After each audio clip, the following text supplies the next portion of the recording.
ओम नमः शिवाय। माताएं एवं बहनों, दोस्तों और साथियों, आपको भक्ति गाथा 1.7 में हार्दिक स्वागत है। तो आइए आज हम सुनेंगे सोमवार की व्रत कथा।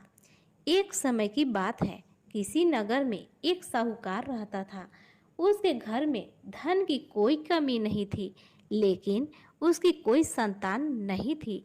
इस कारण वह बहुत दुखी था। पुत्र प्राप्ति के लिए वह प्रत्येक सोमवार का व्रत रखता था ले और पूरी श्रद्धा के साथ शिव मंदिर जाकर भगवान शिव और माता पार्वती जी की पूजा करता था।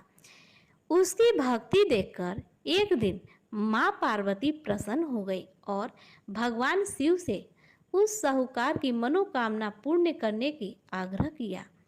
पार्वती जी की इच्छा सुनकर भगवान शिव ने कहा, हे पार्वती, इस संसार में हर प्राणी को उसके कर्मों का फल मिलता है और जिसके भाग्य में जो हो उसी अनुसार भोगना ही पड़ता है।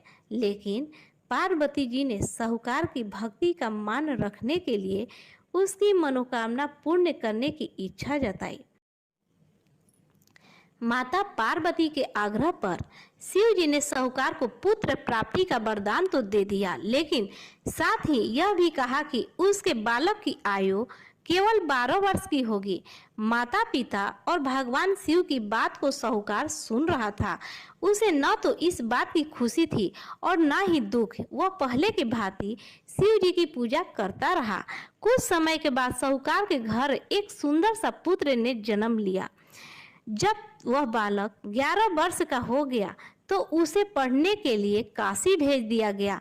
साहूकार ने पुत्र के मामा को बुलाकर उसे बहुत सारा धन दिया और कहा कि तुम इस बालक को काशी विद्या प्राप्ति के लिए ले जाओ और मार्ग में यज्ञ कराना। जहाँ भी यज्ञ कराओ वहाँ ब्राह्मणों को भोजन कराते हुए दक्षिणा देते हुए जाना। दोनों मामा भांजे इसी तरह यज्ञ कराते और ब्राह्मणों को दान दक्षिणा देते काशी की ओर चल पड़े। रात में एक नगर पड़ा जहां नगर के राजा की कन्या का विवाह था, लेकिन जिस राजकुमार से उसका विवाह होने वाला था वह एक आंख से काना था। राजकुमार के पिता ने अपने पुत्र से काना होने की बात को छुपाने के लिए एक चाल सोची।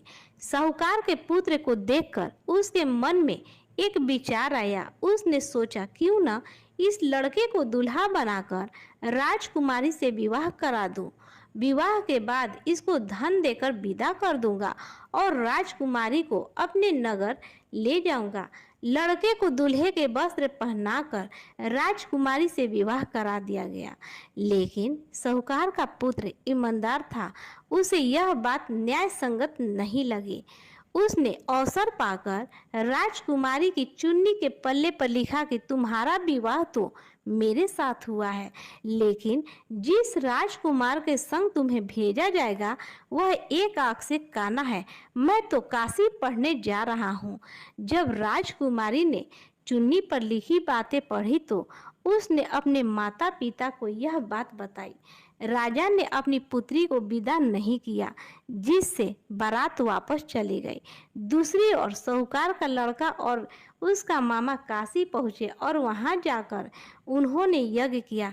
जिस दिन लड़के की आयु 12 साल की हुई उसी दिन यज्ञ रखा गया। लड़के ने अपने मामा से जाकर कहा कि मेरी तबीयत ठीक नहीं है।